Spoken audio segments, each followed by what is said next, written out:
문화재단 그렇습니다. 이제 그 문화재단이 목적이 일단은 뭐 전문성을 확보하기 위해서 그 우리 공무원들이 열심히는 하고 또 상당히 잘 하고는 있지만은 뭔가 이렇게 그 체계적으로 하기 위해서 전문성을 갖기 위해서 이제는 이제 우리 수원시에도 문화재단이 좀 그 있어야겠다라는 그런 취지고요. 그 다음에 이제 여태까지 지금 하성운용재단이라든가 하성운용재단, 문화재단을 이제 통합하는 과정에 있어서 여러 가지 지금 저희가 법안을 마련해서 조례도 마련했고 이제는 이제 거의 지금 한 1월 달 중에 출범을 가질 예정으로 있습니다. 문화복지교육위원님들이 늘 항상 얘기합니다. 이 고용승계 문제에 있어서는 조금 더 기존에 있던 직원들에 대해서 뭐 불합리한 점이 있다든가 이래서는 절대 안 된다. 누누이 우리 의원님들이 말씀을 주셨어요. 그래서 지금 상태에서는 어떤 결론은 안 나왔지만은 잘 될 거라고 믿고 있습니다. 이제 문 의원이 그 이번에 행감 때도 지적을 했는데 그 이제 수원 그 성역화 사업 내 그 보상 철거지 지역이 있습니다. 그게 이제 그 연무동 지역이 있는데 보상을 하고 철거가 안 돼서 거기서 피해가 이루어지는 게 상당히 많습니다. 거기서 청소년들 탈선 문제도 생기고, 금방 철거가 아니다 보니까, 쓰레기 같은 걸 무단 투기하고 그래서 방치되는 사례가 많고요. 또 설령 철거를 했다고 해도 잔부 처리가 제대로 되질 않아서 미관은 상당히 좋지 않은 부분을 지적을 해서 지금 정리되는 걸로 지금 알고 있고요. 그 보조금 문제가 그렇습니다. 지금 이제 문화관광과에서 제가 이제 하나의 과를 예를 들어서 보면 문화관광과에서만 연간 한 120여 개 행사나 축제 보조금이 지급이 되는데 실질적으로 지급만 됐지 차후 관리가 하나도 안 되더라고요. 그러니까 한 번 보조금이 나가면은 언제 끝날지를 몰라요. 그래서 그 부분을 지적을 하다 보니까 일몰제를 적용하는 게 어떡하나 해서 일몰제에 대해서 질의를 드렸더니 현재 수원시에서 몇 개 축제에 대해서는 일몰제를 적용하고 있습니다. 그래서 그거 가지고는 미흡하다. 그래서 전체에 대한 일몰제 적용 방안을 한번 찾아보자. 또 그 부분이 또 무한정 또 일몰제 적용할 수 없는 부분이기 때문에 사후 전수조사를 한번 해보자. 왜냐하면은 중북 문제가 많이 발생이 되지 않습니까? 축제나 행사가. 그 과에만 국한된 게 수원시 전체에. 그래서 제가 전수조사를 지금 요청하고 있는 바입니다. 수원시에서 자활 후견 사업을 많이 하고 있는데요. 지금 제가 행감에 노숙인 센터 설치하는 거에 대한 우려의 얘기를 좀 지적한 바 있습니다. 수원이 IMF 때 가란간에 어려운 분들이 많이 오는 바람에 4개 쉼터를 조성했는데 그때 한시적인 시설이라고 생각을 하고 서둘러서 한 부분이 있습니다. 그러다 보니까 기존에 그때 입소된 분들이 여태도 퇴소를 못하고 자립을 못한 부분들이 많이 안타깝거든요. 그래서 이제 역전에 이번에 쉼터 하나 임시 쉼터가 생기는데 우려를 한 것은 수원시에서 노숙인들을 많이 지원하다 보니까 전국에 있는 노숙인들이 수원이 좋은 곳이다 이래서 몰리는 경향이 있어서 그것이 역전을 슬로우할 수 있는 그런 우려가 있다는 지적을 제가 했습니다.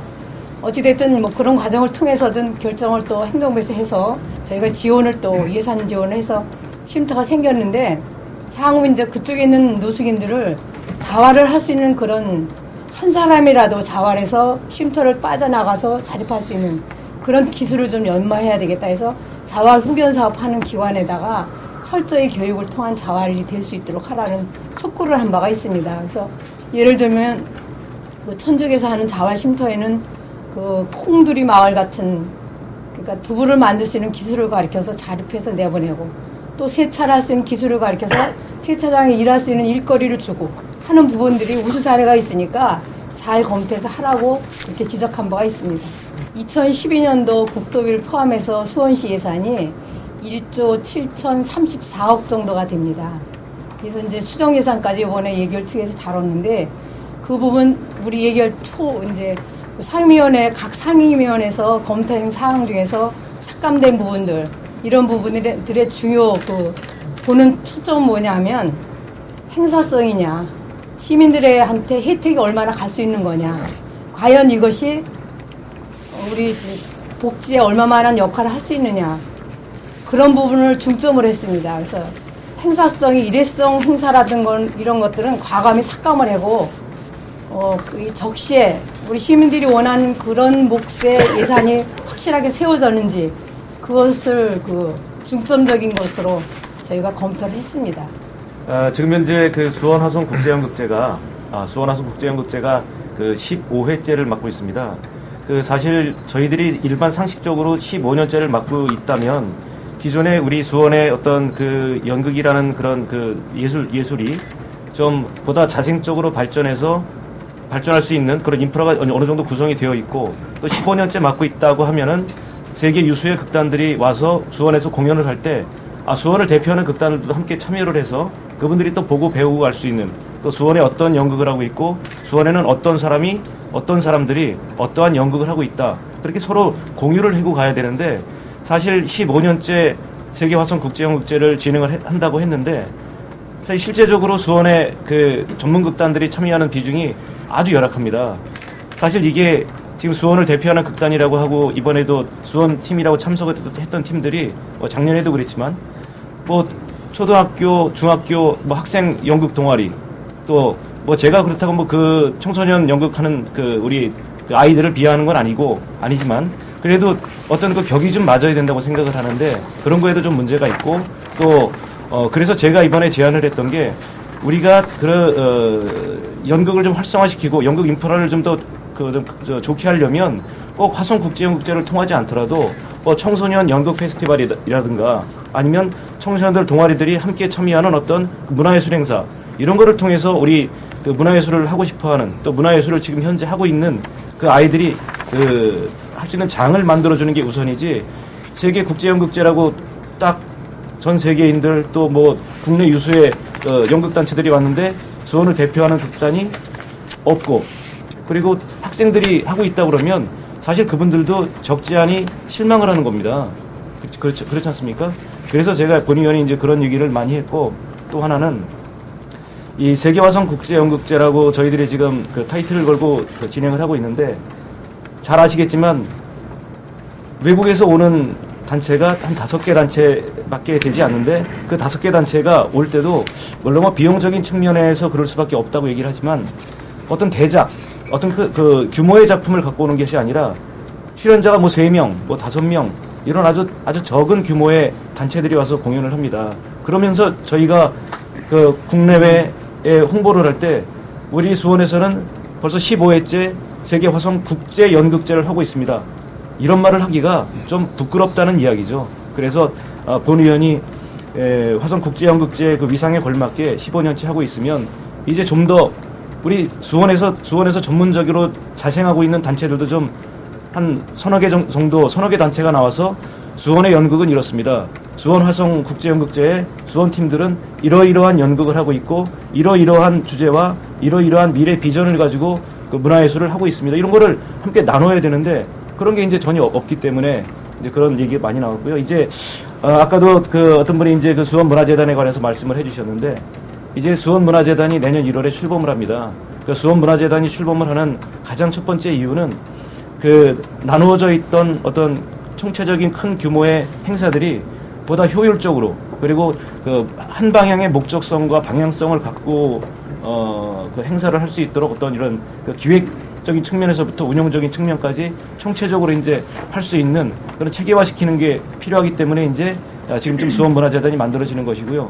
그 외에 무슨 공간관리라든지 문화예술 지원 사업이라든지 이런 것도 분명히 하겠지만 사실 지금 저희 수원 같은 경우에는 그 문화예술이 다른 그 지방자치단체보다는 상당히 많이 발전되고 있고 많이 행해지고 있다고 본 의원은 생각합니다.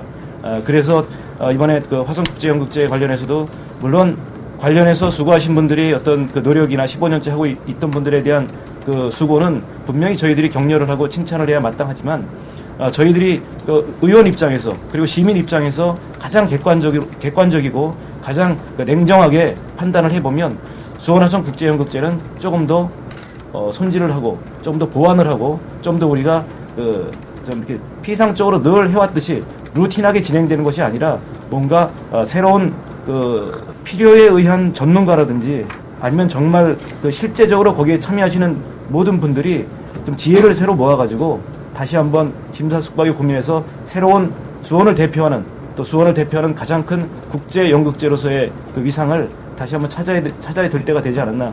저는 이렇게 생각해서 행정사무감사 때 그런 얘기를 좀 많이 우리 공직자들에게 좀 부탁을 하고 주문을 드렸습니다. 네, 질문이 굉장히 날카로워서 감사합니다. 사실은 제가 이제 수원 시립예술단 수원시 거주자가 얼만큼 되는가를 작년부터 제가 처음 등원해서부터 조사를 해보니까 변하지 않고 24% 정도예요. 23%에서 4% 정도. 그런데 사실 지금 아까 기자분께서 말씀하신 것처럼 질을 따질 것인가 아니면 수원 시민을 참여시키는 것이 더 중요하신가를 이렇게 말씀을 하셨는데 지금 예술단 측에서는 질을 따진다라고 얘기를 하고 있습니다. 근데 사실은 그 말도 맞지만 우리 수원시립예술단은 국내에서도 그렇고 해외에서도 굉장히 인지도가 있는 단입니다. 역사도 오래됐고 그런데 이제는 수원시민 안쪽으로 정작 세금을 내고 있는 수원시민들은 시립예술단이 무엇을 하고 있는지 모르고 있다고 한다면 이 사람들이 해외에 나가서 아무리 홍보를 한들 그게 무슨 소용이 있겠습니까? 외유만 할 것이 아니라 이제는 내치도 해야 된다라고 생각하는 측면에서는 당연히 한 30% 정도는 수원시에 거주하는 그 예술인들이 수원시립예술단에 좀 있어줘야 되지 않나 하는 생각과 더불어서 또 우리 수원시립예술단이 이렇게 있으면서 보면 제가 작년도 그렇고 올해도 그렇고 예술단의 초청 협연자들이 있지 않습니까? 그 사람들의 사항을 출신이 어디고 어떤 악기고 뭐 이런 것들을 조사해 봤는데 작년에 주문하기를 수원의 지역의 예술인들을 적극 활용해서 하는 그런 연주회를 개최해 줬으면 좋겠다라고 했는데 이렇게 딱 단체를 찝어서 미안하지만 합창단은 굉장히 노력을 많이 했더라고요. 그 부분에서. 그래서 수원시 내에 있는 아마추어 합창단과 협연도 같이 했고 수원시 예술인들을 불러서 협연을 많이 했어요. 근데 아직도 교향악단에서는 그런 노력이 부족하지 않나. 그렇다고 한다면 예술단이 왜 존재하겠습니까? 이제는 우리 시민들을 위해서 시민들이 내가 교향악단의 음악을 듣고 마음에 평화를 얻었다든지 교향악단이 있는 것에 대해서 긍지를 가지게끔 만들어야 하는 것은 교향악단의 몫이라고 생각을 하거든요. 예술단의 몫이라고 생각하는데 그것이 수원 사람과 교감하지 않고는 되지 않는다라는 생각을 했습니다. 근데 실제로 24%의 거주자는 약간 적은 수치고요.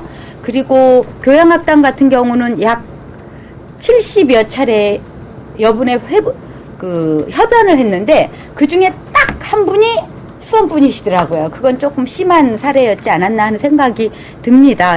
굉장히 교향악단이 해외에서도 유명하고 수원시의 인지도를 높이는 거는 사실이지만 이제는 우리를 위해서 우리 수원 시민을 위해서도 무언가를 좀 해야 되지 않을까 하는 생각에서 통합보육시설이 수원이 굉장히 열악하다고 지적을 했는데 지금 수원에 3개밖에 없어요. 통합보육시설이. 그리고 그 보육원에 보육원에도 마찬가지로 이 특수학급이 있는 보육원도 귀해요. 수원은. 그래서 지적을 했는데 입행부에서 통합보육시설을 지금 늘리는 건 그렇고 지금 장애아 전담 보육시설을 만들고 있다. 그렇게 답을 했죠. 통합보육시설이 이렇게 적은 거에 대한 문제점은 많아요. 일단은 장애가 있는 아이들이 갈 어린이집이 없다는 거죠. 제일 큰 문제는. 그렇기 때문에 통합보육시설이 좀 더 늘어나야 된다. 저는 그렇게 주장을 한 거고요. 장애아 전담 보육시설을 만들 거고 이제 앞으로는 준비를 해 나가겠다 그렇게 말씀을 하시더라고요. 제가 지금 강조한 것은 올해 10월 말 현재로 시립 어린이집이 국공립 어린이집이라는 시립 어린이집이 24개소가 있는데 그 안에 그 시설을 해라. 그 시에서 지원을 많이 받는 부서니까 그런 어린이집이니까 그 어려운 것은 특수보육을 맡아줘야 되는 게 맞다. 지금 입소된 현황을 보면 1순위라는 게 있어요. 국민기초 생활수급자, 차상위 계층, 또 뭐 세 자녀 이상 된 가정, 또 맞벌이 가정, 다문화 가정 이런 이제 순서가 있는데 그 외에 일반 아동이 있다는 거죠. 입소가 되어 있죠. 그래서 제가 이번에 지적한 것이 일반 아동 들어갈 공간은 들어가 있는 애들을 내보내기는 어려우니까 이 어린 아이들이 초등학교를 가게 되면 공간이 비잖아요. 그 공간을 비워서 특수 보육을 시켜라. 그래서 공간 확보를 해놓고 선생님들 넣어줘야 어려운 것을 시립에서 맡아줘야지. 민간은 지금 정원도 안 차가지고 운영이 어려운데 일반 아동까지 국공립 시설에서 맡아주면 이건 부당하다. 강력히 주장한 부분이 그거예요. 그래서 지금 발달장애 아동이라든지 이 뭐 몸의 지체 뭐 이런 장애가 있는 아동을 합동만으로 하든 자폐하는 합동이 안 되거든요. 사실은 발달장애 아들은 걔네들은 별도의 특수교사가 공간을 마련해서 해주고 이런 부분을 적게나마 해줘라. 그렇게 강력히 주장한 바가 있습니다. 그래서 백정선 의원님께서 말씀하신 수원의 규모에 맞는 장애 아동에 대한 그 특수시설이 없는 것에 대한 문제점 지적이 됐으니까 저도 마찬가지로 그런 말씀을 드렸으니까 행정부, 집행부에서 새로 만드는 거 외에 지금 시립에서 그 공간 확보를 해서 특수아동 보호하겠다는 약속을 받아냈어요. 그러니까 이것이 금방은 안 돼요. 지금 입소된 아동을 내보낼 수가 없잖아요. 민간에 비해서, 가정보육에 비해서 굉장히 혜택을 많이 받고 있거든요. 국공립 어린이집 아이들은. 그러니까 그 아이들 입소된 엄마들의 반발은 그건 또 생각을 안 할 수가 없으니까 자연히 아이들이 초등학교 갈 때, 자리 빌 때는 그 정원이 안 차들은 남겨놔서 우선순위 아이들, 지금 1순위 아이들이 대기 상태에 있는 것, 그 아동을 다시 흡수하고 이 특수보육도 하라 이렇게 얘기가 됐고 그렇게 검토를 하고 있는 걸로 알고 있습니다.